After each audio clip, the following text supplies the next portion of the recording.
Bien les amis, donc on se continue avec la partie 2 du réglage de l'écran de Tesla. Alors tout de suite. Donc on était là aussi, donc là vous avez éclairage ambiant, donc quand vous cliquez ici, vous pouvez éclairer donc sur les pieds par exemple, éclairage ambiant, donc ça c'est pour ça. Arrêt des plafonniers, quand vous cliquez sur arrêt, moi j'ai mis sur automatique, comme ça quand vous ouvrez les portes, les lumières s'allument, s'éteignent automatiquement. Vous pouvez laisser automatiquement en permanence sur marche si vous voulez, vous pouvez le mettre en arrêt. Donc si je clique sur arrêt, vous pouvez le voir que ça éteint les lumières. Donc là je vais les remettre en automatique. Ok, donc voilà. Rétroéclairage du volant, c'est bien, parce que la nuit vous pouvez voir quand même que le volant reste éclairé. Pas grand chose, bon c'est deux petites molettes là, mais c'est toujours pratique. Donc moi je l'ai laissé. On passe au siège, ça c'est une nouvelle fonction qui a été mise depuis une des dernières mises à jour il y a pas longtemps, donc assez récemment. À l'époque on n'avait pas ça, donc là vous pouvez ici, ça permet d'activer le chauffage des sièges, donc depuis là directement, sans passer par le système de climatisation comme on avait avant. Et vous pouvez aussi permettre d'avancer ou reculer le siège passager à côté de vous, qui est très pratique aussi. Là, donc si vous pouvez voir ici que j'appuie sur le bouton là, le siège va bouger. Vous voyez, donc c'est très pratique. Voilà, c'est un gadget, c'est bien. Vous pouvez aussi faire le chauffage arrière pour les sièges arrière si vous voulez depuis là. Donc voilà. Suite, nous avons éclairage. Moi, j'ai toujours sur automatique, comme vous pouvez voir là.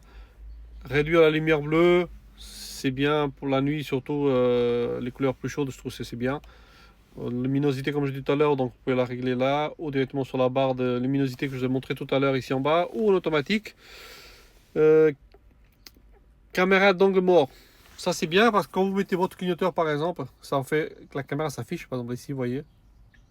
Là, donc quand j'appuie sur le clignoteur, ça affiche la caméra d'angle mort. Si je désactive ça, d'accord, votre caméra ne fonctionne pas. Vous n'avez plus, vous voyez. Vous avez clignoteur, mais vous n'avez plus la caméra qui s'affiche. Donc c'est très pratique pour voir éventuellement si vous avez quelqu'un, un cycliste qui passe à côté. Donc voilà. Ça je vous le laisse activer, ça serait bien. Personnellement c'est très bien, donc je vous conseille de le laisser. Donc voilà. Nettoyage l'écran, si vous voulez nettoyer un écran un jour, machin, vous cliquez nettoyer l'écran, ça vous permet vite de toucher des réglages. Simplement, vous faites appuyer long pour sortir. Voilà, vous voyez, ça fait 2-3 secondes. Hop, voilà. Donc, si vous voulez nettoyer votre écran, laissez appuyer dessus. Comme ça, vous pouvez nettoyer votre écran et sans avoir à toucher les réglages du véhicule. C'est un peu dommage. Donc, voilà. Ça vous permet de régler votre fonction de la molette du volant. Qu'est-ce que vous voulez mettre ici? Donc vous avez votre molette qui est là, d'accord. Ça peut définir une fonction. Moi j'ai défini l'accélération, donc quand je laisse appuyer longtemps ici, je laisse appuyer, regardez ce qui apparaît sur l'écran. Vous voyez, ça apparaît ça. Et vous pouvez choisir l'accélération standard ou confort. Donc je laisse en standard.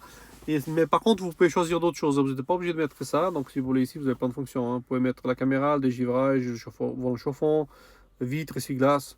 Moi j'ai mis ça parce que des fois vous êtes sur l'autoroute ou ailleurs, vous voulez doubler un véhicule qui est un peu lent. Et si vous voulez accélérer vite, bah hop, un petit bouton sur la molette ici. Un moment, vous passez directement au standard. Et là vous avez l'accélération qui est définie. Donc, à vous de choisir ce que vous voulez. Là vous avez les langues, commande vocale, donc à vous de choisir la région où vous êtes, le titre de texte, le format des heures. Moi j'ai laissé sur 24 heures, donc voilà, température, Fahrenheit au degré, pression en barre au PSI. Donc voilà, ça ce sont des détails. Planification ici, vous pouvez planifier votre véhicule quand vous allez le charger. Vous pouvez prédéfinir une heure, un jour, le domicile ou le travail, vous mettez où vous voulez. Le préconditionnement, vous pouvez programmer les horaires ici, les jours, la date, l'heure, pardon, les jours et les heures, la semaine que vous voulez que votre véhicule se charge automatiquement et qu'il s'arrête automatiquement. Donc ça aussi, vous pouvez le faire directement depuis l'application de votre téléphone. Sécurité, mode sentinelle, moi j'ai mis à l'arrêt, mais je l'active manuellement depuis l'application ou de l'écran. Si vous voulez le laisser en permanence en marche, vous pouvez le mettre en marche, à vous de voir. Et quand vous le mettez en marche, vous pouvez le sélectionner, que ce soit à votre domicile ou votre lieu de travail, exclure, pardon, ou des favoris. Donc ça, vous pouvez choisir ça. Moi, je mets en arrêt parce que je le fais manuellement, comme je vous ai dit. Donc voilà. La durée des vidéos de Sentinelle, moi j'ai mis 3 minutes. Si vous voulez qu'elle filme plus longtemps, donc à vous de choisir le temps de durée. Moi, je mets 3 minutes. Je trouve que ça suffit. Après, voilà, à vous de choisir votre meilleur truc. Détection par caméra, donc cette détection par caméra, vous laissez activer, c'est-à-dire si quelqu'un s'approche du véhicule, ça va activer automatiquement la caméra du véhicule. Donc le mode sentinelle va s'activer, ça va filmer ce qui se passe. Donc ça, je vous conseille de le laisser si vous voulez éviter que quelqu'un vous raye votre véhicule ou comme ça, ou quelqu'un vous casse votre voiture, ou même un accident, quelqu'un à l'arrêt tape votre véhicule au parquage. Au moins, quand le véhicule s'approche, vous pouvez voir que ça a détecté pour voir éventuellement ce qui s'est passé. Donc ça, moi personnellement, je le laisse activer, donc je vous conseille de les activer. C'est une fonction qui est très bien pour votre sécurité. Visualisation de la caméra depuis l'application, ça, c'est une mise à jour qui a été rajoutée. Sur les systèmes Android, apparemment, ça ne fonctionne pas. J'ai des amis qui ont des systèmes Android, ne marchent pas. Par contre, sur iPhone, sur Apple, ça fonctionne. Quand vous êtes avec votre smartphone, vous pouvez voir les caméras en direct depuis votre smartphone et les visionner les vidéos en direct. Donc sur le iPhone, ça fonctionne, mais pas sur Android.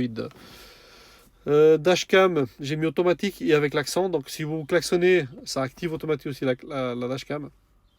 Vous pouvez l'activer ou le désactiver.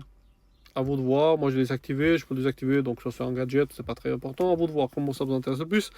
Là, vous pouvez effacer les clips de votre dashcam qui est sur le clé USB. La formater. Caméra d'angle mort, c'est toujours bien. Il faut l'activer. C'est quand vous faites. Quand vous voulez tourner, par exemple, sur la route. Il y a un métier clignoteur. Par exemple, s'il y a quelqu'un, ça va vous afficher en rouge.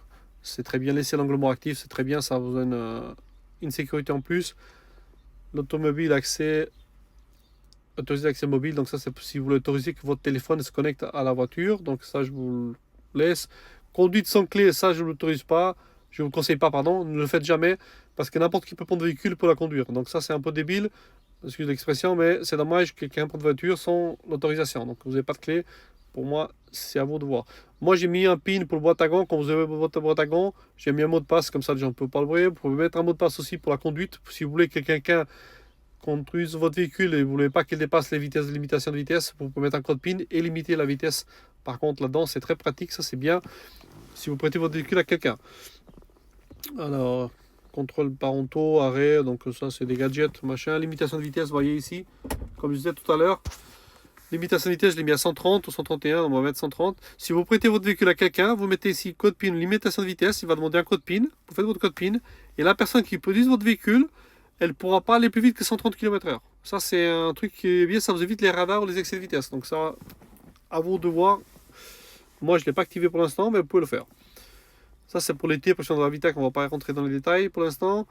Sécurité enfant, sécurité pendant alarme, soulèvement, intrusion, tout ça, je vous laisse activer, c'est bien. C'est sécurité pour le véhicule, couper l'alimentation. Si vous avez quelque chose à démonter sur votre véhicule, vous pouvez couper l'alimentation ici directement. Sinon, vous le laissez. Donc voilà. Entretien. Ici, ça vous permet de voir la pression des pneus de votre véhicule. Là, vous avez l'entretien des pneus, dernière permutation. Au réinitialiser, si vous avez changé votre pneu d'hiver ou pneu d'été, par exemple, vous avez mis des nouveaux pneus. Là, en cliquant là, ça peut les réinitialiser, les mettre à zéro. Donc là, vous avez plein de détails, mode essuie-glace, mode lavage, entretien, réglage des phares, remorque. Donc ça, je vous laisserai regarder par vous-même. Je ne vais pas rentrer dans le détail ici. Là, vous avez le mode logiciel. Quand vous avez une mise à jour, ça vous apparaît ici les mises à jour, ça vous apparaît là et vous pouvez mettre à jour votre véhicule depuis là. Moi, je mets toujours préférence du ciel en avancé parce que apparemment, ça permet de recevoir les mises à jour plus rapidement. Est-ce que c'est vrai ou pas? Je ne sais pas. Que standard. Moi, je laisse toujours avancé. Donc, ça, c'est caméra Vita qui n'a pas grand-chose à savoir. Là, vous avez les trucs de données de navigation. Ici, ça permet de régler le volume du GPS quand la personne parle, tourner à gauche, tourner à droite. Donc, voilà, moi, je l'ai coupé. Voilà, génération automatique, planificateur de vitesse, nanana. Donc, voilà. Si vous voulez éviter les autoroutes, ce qu'il n'y en a pas, donc, vous cliquez ici. Votre véhicule prendra uniquement les routes départementales ou cantonales, simplement, et ça évitera les autoroutes. Donc voilà, je ne vais pas rentrer en détail, là je l'ai mis, donc après c'est écrit, pardon, on comprend très bien ce qui est marqué, donc voilà, moi je vous ai mis ce que j'ai mis moi. Après si vous voulez supprimer ou décocher certaines cases, à vous de le faire. Donc voilà, là on va aller sur les trajets, ici ça vous affiche la durée du trajet que vous avez fait depuis la dernière recharge, le trip A, trip B, donc c'est combien vous avez roulé, les kilomètres total de véhicule que vous avez, ainsi de suite. Donc voilà, ça vous pouvez réinitialiser, les effacer si vous voulez le faire depuis là. Wi-Fi, ici, si vous avez des réseaux Wi-Fi, vous pouvez vous connecter directement ici, soit partage connexion, soit un réseau de chez vous, de la maison, à vous de le voir. Le Bluetooth, qui est là, donc sur votre téléphone ou d'autres systèmes. Voilà les amis, donc je vous ai montré en général, en gros, ce qu'il y avait sur les réglages. Si vous avez des commentaires, laissez-moi des commentaires. Puis on se retrouve bientôt pour une nouvelle vidéo. Bye les amis.